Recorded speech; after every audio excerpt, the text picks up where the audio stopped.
대한민국 육군, 계급과 규율, 그리고 말없이 짓누르는 서열의 무게로 움직이는 거대한 기계. 이 세계에서 장군의 네 개의 별은 단순한 표식이 아니다. 그것은 절대적인 권위, 그 누구도 의심할 수 없는 힘의 상징이다. 하지만 그 권위가 아무 표식도 없이, 아무 예고도 없이 그저 한 개인처럼 부대의 정문을 통과하려 할 때, 그리고 그를 맞이한 건 자신의 자만심에 눈이 멀어 임무의 본질조차 잊은 한 하급 장교라면 과연 어떤 일이 벌어질까? 이 이야기는 한세진 장군의 이야기다. 군단을 지휘하고 국가 정책에 영향을 미치는 전설적인 인물, 그녀는 그날 화려한 제복 대신 평범한 검정세단 한 대에 몸을 실었다. 목적은 공적이 아닌 개인적인 것, 바로 새로 707 특임대에 배속된 조카, 김수현 중위를 조용히 만나러 가는 길이었다. 707 특임대.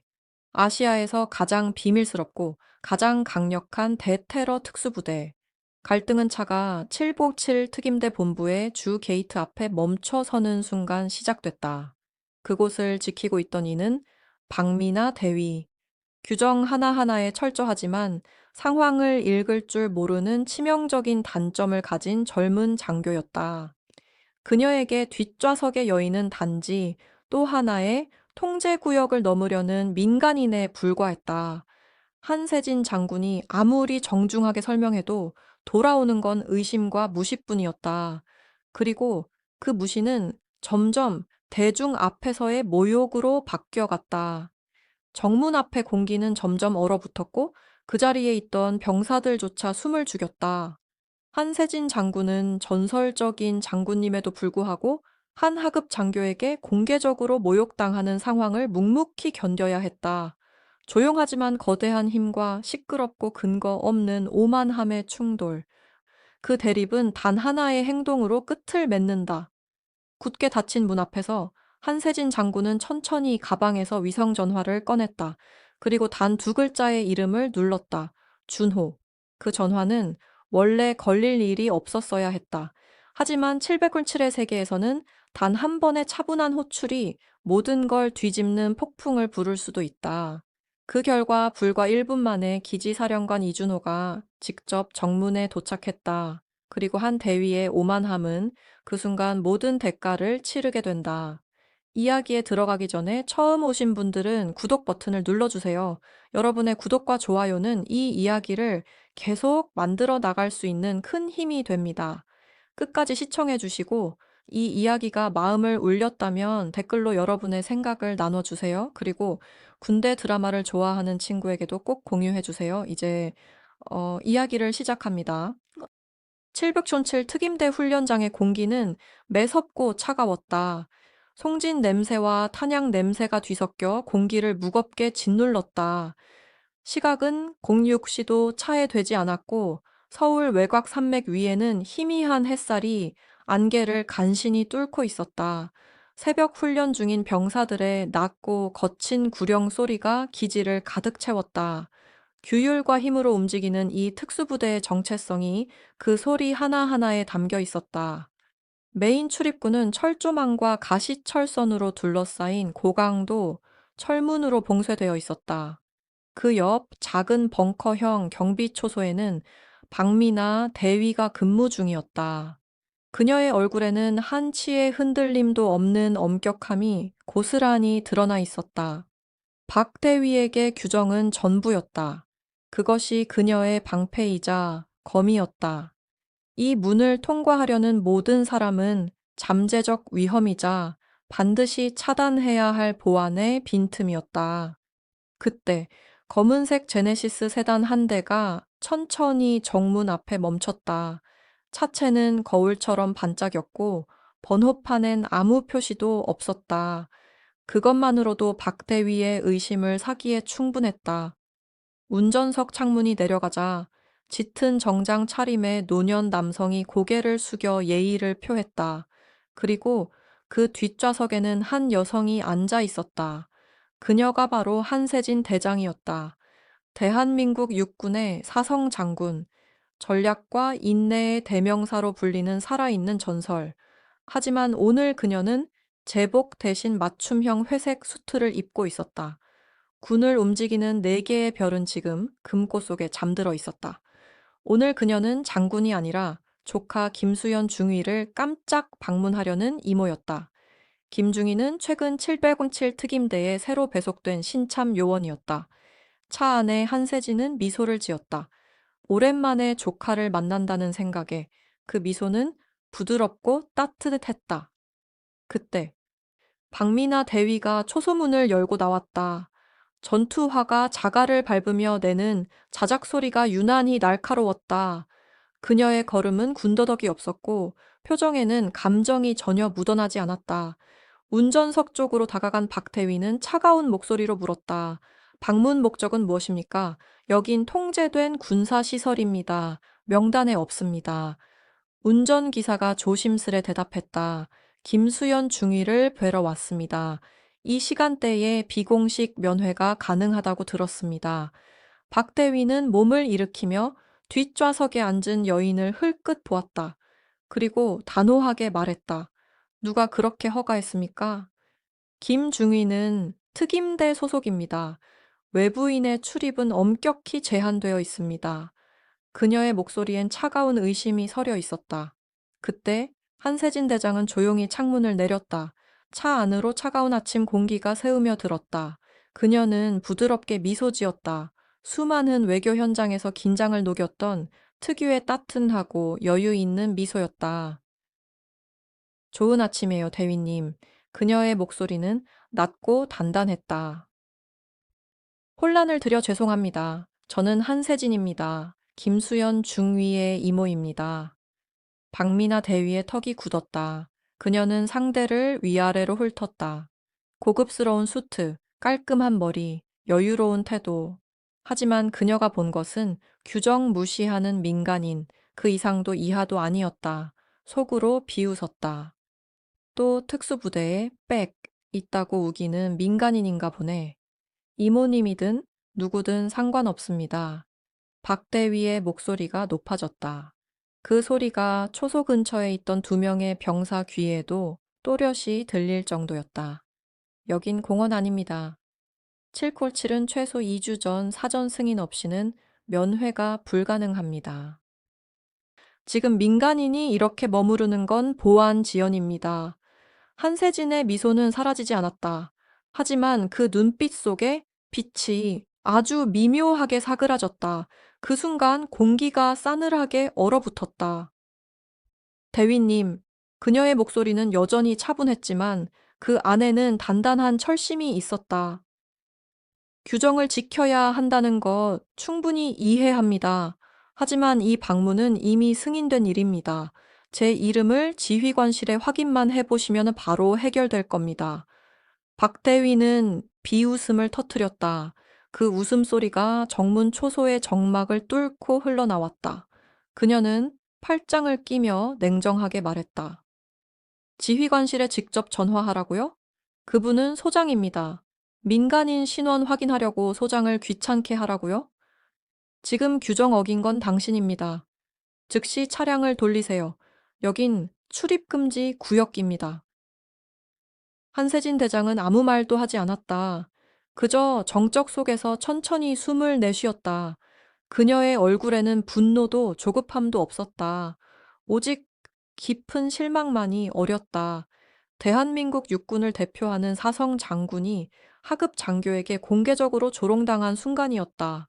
그녀는 마지막으로 박대위를 조용히 바라보았다. 그리고 천천히 신중하게 수트 안쪽 주머니에 손을 넣었다. 한 장군의 손끝이 고급스러운 위성 전화기를 꺼냈다.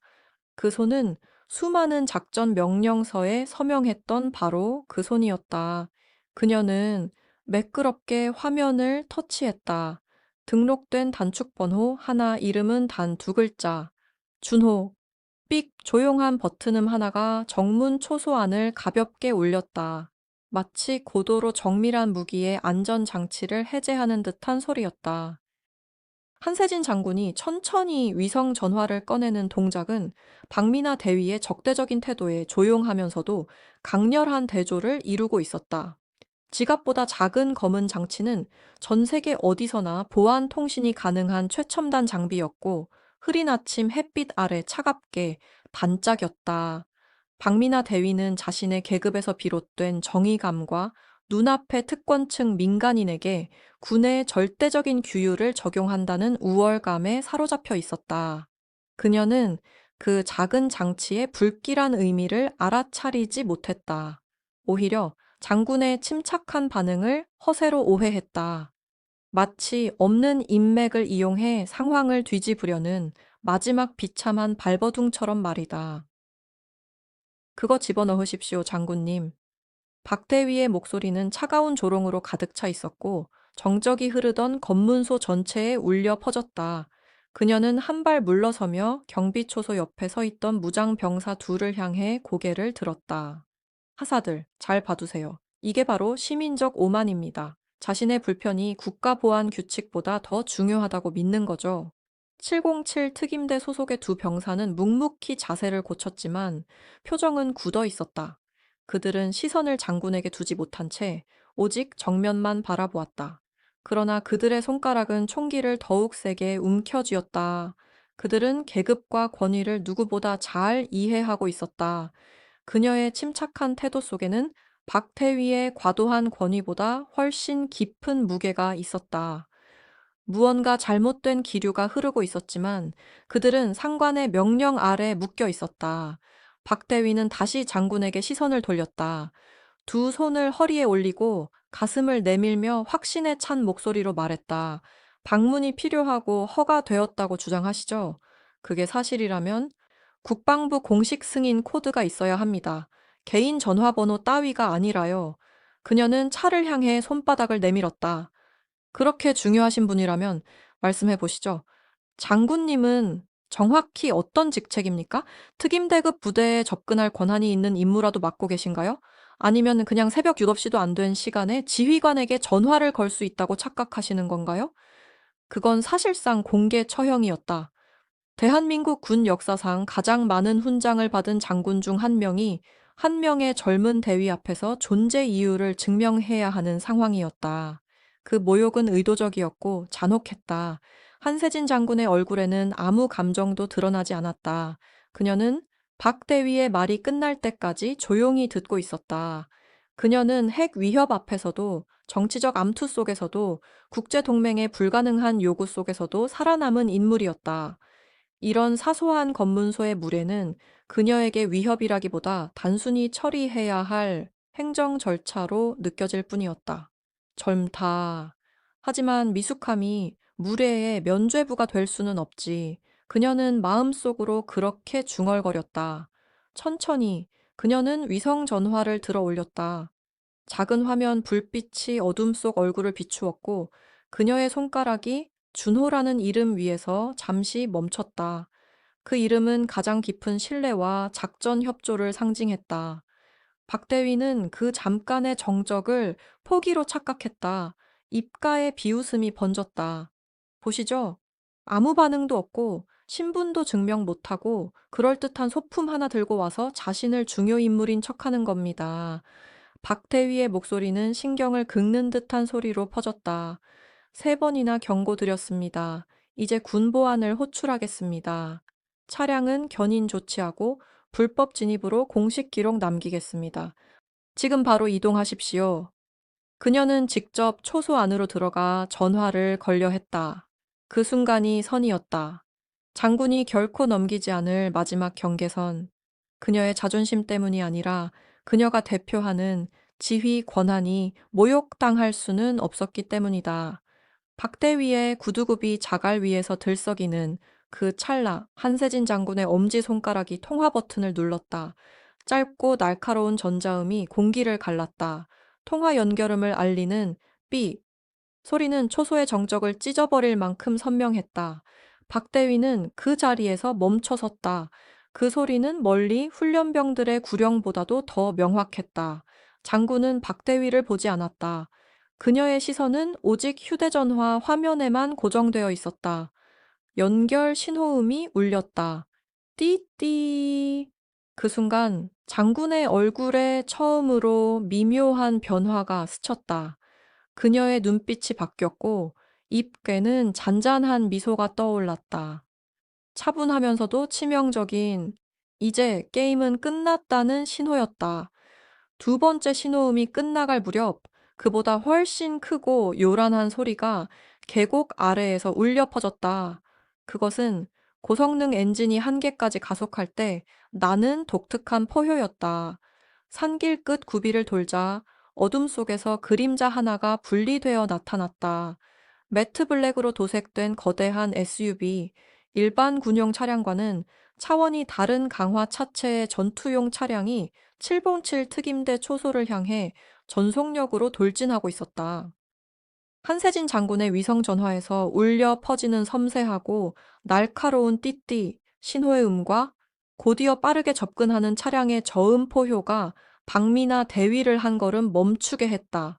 순간 전까지 그녀는 정의감으로 충만한 채 초소 전화기로 당당히 걸어가던 자신감 넘치는 모습이었다. 그 다음 순간 그녀는 순식간에 굳어버린 공포의 조각이 되어 있었다. 검은 세단 안에 불가해한 침착함과 초소 밖에서 달려오는 불가사의한 속도 사이에서 끼어버린 채였다. 한세진 장군은 세련된 검은 휴대전화를 귀에 가져갔다. 그녀의 눈빛은 차갑고 먼 곳을 바라보듯 박대위를 주시하지 않았다. 마치 그녀만 접속할 수 있는 먼 세계와 소통하듯 저 멀리 초소 너머의 지점을 응시했다. 그녀가 낮게 거의 속삭이듯 말했지만 두 단어는 긴장감 가득한 정적을 가르며 엄청난 무게로 전달되었다. 준호, 나야. 계급도 직함도 격식도 제거된 이름이었지만 그 무게는 공식 직책보다 더 강렬했다. 그건 단순한 친밀한 관계의 신호였다. 모든 조직도와 규율을 뛰어넘는 비공식적이고 높은 수준의 신뢰를 담은 이름이었다. 박미나 대위의 얼굴은 방금 전까지 우월한 분노로 붉게 달아올랐던 것이 점차 색이 빠지며 창백해졌다. 규정과 절차를 철저히 분류하던 그녀의 머리는 순간 혼란에 빠졌다. 준호, 이 이름과 그에 걸맞은 계급으로 개인 위성 전화를 받을 수 있는 사람은 단 한 명. 707 특임대 전체를 책임지는 이준호 소장, 이성 장군이었다. 작전 집행에 냉혹하고 보안 기준에 집착하는 것으로 악명 높은 인물. 초소 앞에 병사 둘, 상병 이와 최는 넓게 눈을 뜨고 서로를 바라보며 공포를 느꼈다. 상병 이가 떨리는 목소리로 속삭였다. 그게 소장님한테 직접 전화한 거야? 상병최는 박대위의 옆모습을 뚫어져라 바라보며 말했다.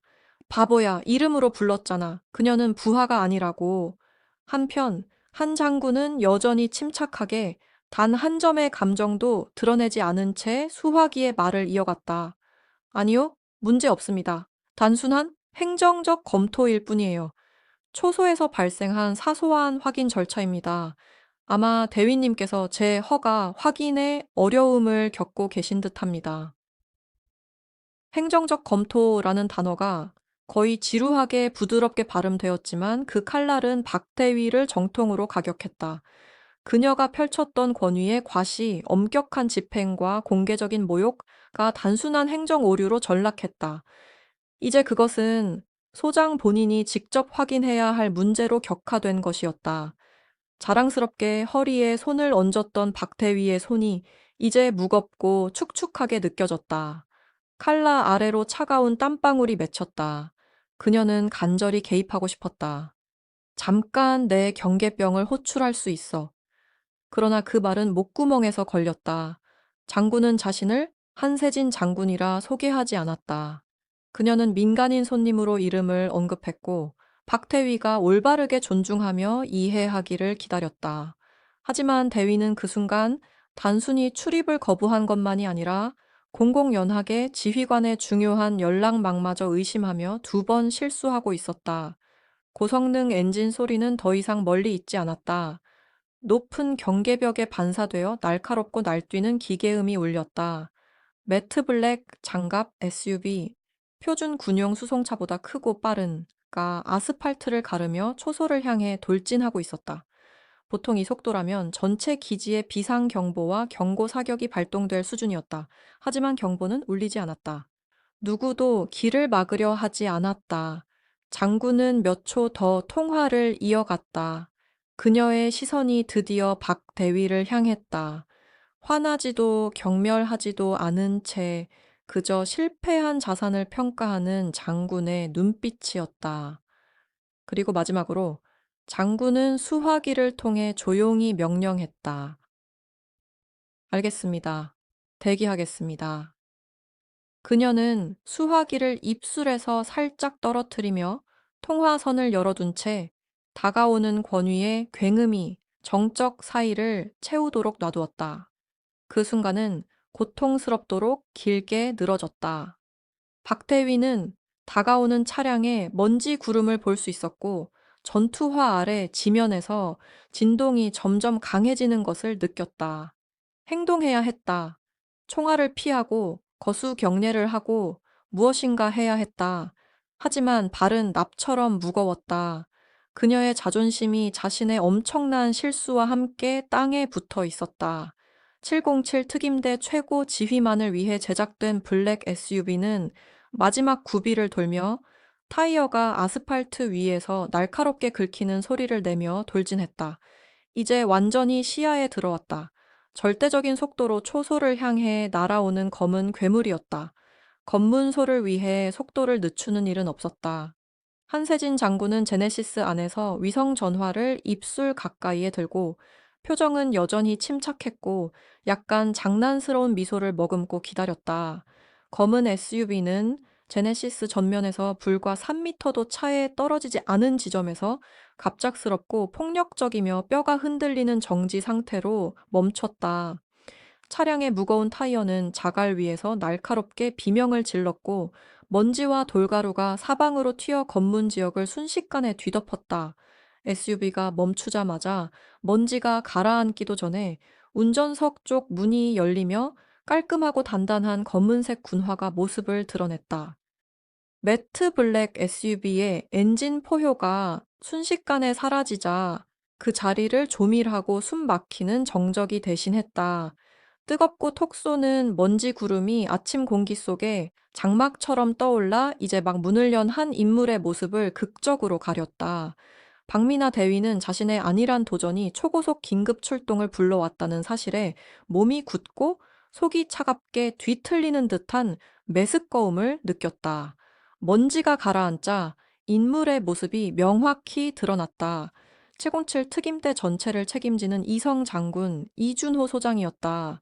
깔끔한 작전복을 갖춰 입은 그는 키가 크고 강인한 체격을 지녔으며 압도적이고 정제된 권위의 아우라를 내뿜었다. 보안 요원도 동행하지 않았다. 스스로 운전해 온 것이었다.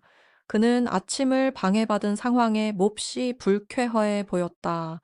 날카롭고 어두운 눈빛이 초소 앞에 병사들을 지나 박태위를 지나 곧바로 게이트 앞에 검은 제네시스 세단에 꽂혔다. 기지 전체가 먼 훈련 소리와 소립 사이로 불어오던 바람까지 멈춘 듯 완전히 정적에 잠겼다. 훈련도 멈췄고 바람마저 숨을 죽였다. 소장의 걸음은 느릿했지만 단호했다. 뛰지는 않았지만 한 걸음 한 걸음이 의도적이고 통제된 힘으로 가득 차 있었다. 그는 박대위를 쳐다보지 않았다. 박미나 대위의 얼굴은 불안으로 창백했던 색이 이제 극도로 흰색으로 바뀌었다. 다가오는 장군을 바라보며 눈이 크게 뜨였고 그제야 참혹한 이해가 몰려왔다. 그녀는 단순히 민간인을 모욕한 것이 아니었다. 그녀는 소장의 개인적 핵심 연락망을 공개적으로 모욕한 것이었다. 한국 군대에서 개인적 관계가 작전의 원활함을 좌우하는 현실 속에서 이는 단순한 규정 위반이 아니라 직업적 자살 행위였다. 마지막 퍼즐 조각이 맞춰졌다. 신병 김수연 중위에 대한 소문이 떠올랐다. 유능하고 젊은 장교, 그녀의 성장을 보장한 강력하고 조용한 숙모가 있다는 이야기였다. 소장은 자신 소속 엘리트 장교의 숙모를 위해 게이트로 돌진하고 있었다. 박태위는 700실 가족 핵심 멤버 중 한 명을 공개적으로 깔보았던 것이다. 충격은 물리적 타격처럼 그녀를 내리쳤다. 딱딱하던 자세가 무너졌다. 이준호 소장은 제네시스 운전석 창문 앞에 다다랐다. 위성 전화가 연결된 상태는 무시하고 완벽하고 날카로운 거수 경례를 했다. 시선은 창문에 고정되어 있었다. 대위님, 소장의 목소리가 울렸다. 깊고 차분하며 완전한 존경심이 묻어 있었다. 초소에서 발생한 비전문적 행위에 깊이 사과드립니다. 사전 허가된 손님을 인식하는 체계에 결함이 있었던 것 같습니다. 게이트는 열려 있으며 호위 인원도 준비되었습니다. 한세진 장군은 그저 고개를 끄덕였고 표정은 여전히 읽을 수 없었으며 부드럽게 통화를 종료하며 위성 전화를 주머니에 넣었다. 소장의 목소리와 즉각적이며 깊이 있는 사과가 모든 권력 구도를 뒤집는 장면이었다. 박미나 대위는 자신의 범죄, 즉 장군에게 무례를 범한 것뿐 아니라 소장 앞에서의 무례함까지 깨닫고 즉각 본능적으로 깊이 숙였다. 짧은 굴레가 아닌 완전한 복종의 절이었다. 이마가 자갈에 닿도록 숙였고 온몸이 떨렸다. 엄격한 군사적 외양은 무너지고 순수한 공포와 충격으로 드러났다.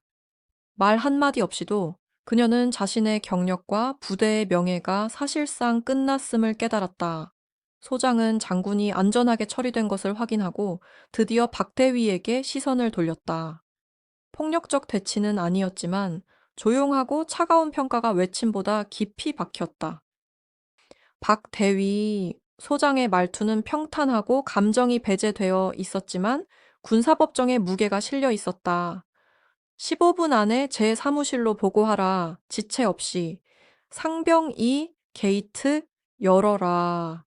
잠금 장치가 딸깍 열리는 소리를 확인한 뒤 흔들리는 대위를 한 번 더 쳐다보지도 않고 장군은 한세진 장군의 운전색에 날카로운 고개 끄덕임을 보내고 물러섰다. 완벽한 권위를 체화한 순간이었다. 한세진 장군의 세단은 박 대위가 굳어 서 있는 지점을 부드럽게 지나며 대위가 자신의 실수 앞에서 깊이 숙인 모습을 창문 너머로 흘깃 바라보았다. 잠시 연민과 단호한 실망이 섞인 눈빛이 지나가고 세단은 기지 안으로 사라졌다. 소장은 다시 게이트로 시선을 돌렸다. 팔짱을 끼고 수치심에 물든 박대위와 상병들을 지키듯 서 있었다. 박대위가 얼굴을 들고 부끄러움과 후회로 얼룩진 얼굴을 드러내기를 기다렸다. 초소, 앞이 긴장은 사라지지 않았다. 그 대신 금속처럼 날카롭고 차가운 정정로 변했다. 이준호 소장은 움직이지 않고 서 있었고 그의 존재 자체가 박미나 대위 위에 무겁게 내려앉아 있었다. 박대위는 깊고 고통스러운 절에 여전히 몸을 굽힌 채였다. 검은 제네시스 세단에 타고 있는 강력한 한세진 장군은 갈등의 지점을 부드럽게 지나 이제는 기지의 거대한 공간 속에 잔잔한 기억으로 세우며 들었다. 차 안에서 장군의 침착함은 완전했다. 그녀는 잠시 초소에 남아있는 이준호 소장을 향해 고개를 돌려 감사의 눈빛을 보냈다. 서로의 이해를 확인하고 빠르고 정확한 대응에 대한 묵묵한 감사의 표시였다. 메시지는 명확했다. 존중은 반드시 지켜져야 한다. 잠시 후 세단은 부대 작전본부 인근의 지정된 방문자 구역에 도착했다. 장군을 맞이한 것은 조카 김수연 중위였다.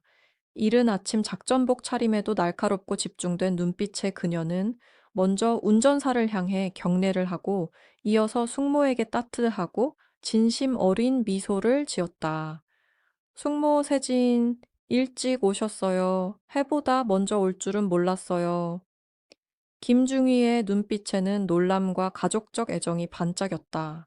한세진 장군은 드문 따뜻한 웃음을 살짝 흘렸다. 알다시피 수연, 일찍 오는 것이 정시고 정시는 늦은 거야. 게다가 내 방문이 순조롭게 진행되도록 하고 싶었어. 여기 게이트 절차는 정말 엄격하거든. 방금 전 벌어진 극적인 상황을 전혀 모르는 김수현 중위는 단지 자랑스러운 듯 고개를 끄덕였다. 네, 숙모. 여기는 칠벽술입니다. 위험을 감수하지 않죠. 장군과 조카가 조용한 접견실을 향해 걸어가는 동안 기지는 천천히 거의 눈에 띄게 숨을 내쉬었다. 세단이 안전하게 건물 안으로 사라지는 모습을 바라보던 이준호 소장은 차가 주차될 때까지 기다렸다가 비로소 초소로 시선을 돌렸다. 박미나 대위는 천천히 고개를 들었다. 눈은 붉고 수치심은 깊었다. 이준호 소장은 목소리를 높일 필요가 없었다. 이미 결정적인 한 방을 날렸기 때문이다. 그는 낮고 단호한 목소리로 말했다. 말 한마디 한마디가 외침보다 훨씬 강력하게 공기를 가르며 박대위의 마음을 꿰뚫었다. 박대위, 당신은 7907 특임대의 손님을 모욕했습니다. 당신이 무시하고 공개적으로 조롱한 그 여성은 단순히 한 장교의 친척이 아닙니다. 그녀는 우리 군 전체가 서 있는 존중의 기반을 상징하는 인물입니다. 잠시 멈추며 그 사실의 무게가 박대위를 더욱 짓누르도록 했다. 나는 판단력을 잃게 만드는 오만을 결코 용납하지 않습니다. 존중 없는 엄격함은 짐이 됩니다. 이름을 묻지 않았고 고성원 승인 확인의 예의도 차리지 않았습니다. 당신은 적대와 거만을 선택했습니다. 그것은 규율이 아닙니다. 그것은 지휘 실패입니다. 즉각적인 파면이나 강등 명령은 없었다. 부끄러움과 소장실까지의 15분 걸음이 이미 충분한 처벌이었다. 배워서 내면화해야 할 교훈이었다. 마지막으로 소장은 상병들에게 정상 근무를 재개하라는 신호를 보내며 조용하지만 확실한 위기 종료의 표시였다. 그는 본부를 향해 빠른 걸음으로 걸어갔고 박대위는 자갈과 먼지 냄새 속에 혼자 남아 자신의 경력 잔해와 마주해야 했다. 초소 주변 풍경은 천천히 생기를 되찾았다. 잠시 잠잠했던 훈련 소리가 다시 울리기 시작했다. 병사들은 제복을 바로잡고 급히 속삭이며 방금 목격한 교훈을 확인했다. 오만과 무례는 즉시 경력을 바꿀 만큼의 결과를 초래한다. 겸손과 침착함은 훨씬 더 큰 조용한 존경을 이끈다. 시청자는 깊은 만족감을 느낀다. 권력은 잠시 남용되었지만 외침이나 폭력이 아니라 단 하나의 침착한 행동, 존중과 영향력의 균형으로 회복되었다. 한세진 장군은 방문을 마치고 들어온 그대로의 조용하고 위험 있는 모습으로 떠났다. 이번에는 게이트가 완벽하게 열렸고 정의는 빠르고 미묘하며 완전했다. 이번 만남의 진정한 힘은 장군의 어깨 위 별이 아니라 공개적으로 모욕당하면서도 절대 침착함을 유지하며 최종 권위를 장악한 능력에 있었다. 만약 누군가 당신을 공개적으로 모욕하며 당신의 신분과 권위를 인정하지 않는다면 당신은 어떻게 하겠는가? 논쟁할 것인가? 아니면 침착하게 행동으로 보여줄 것인가?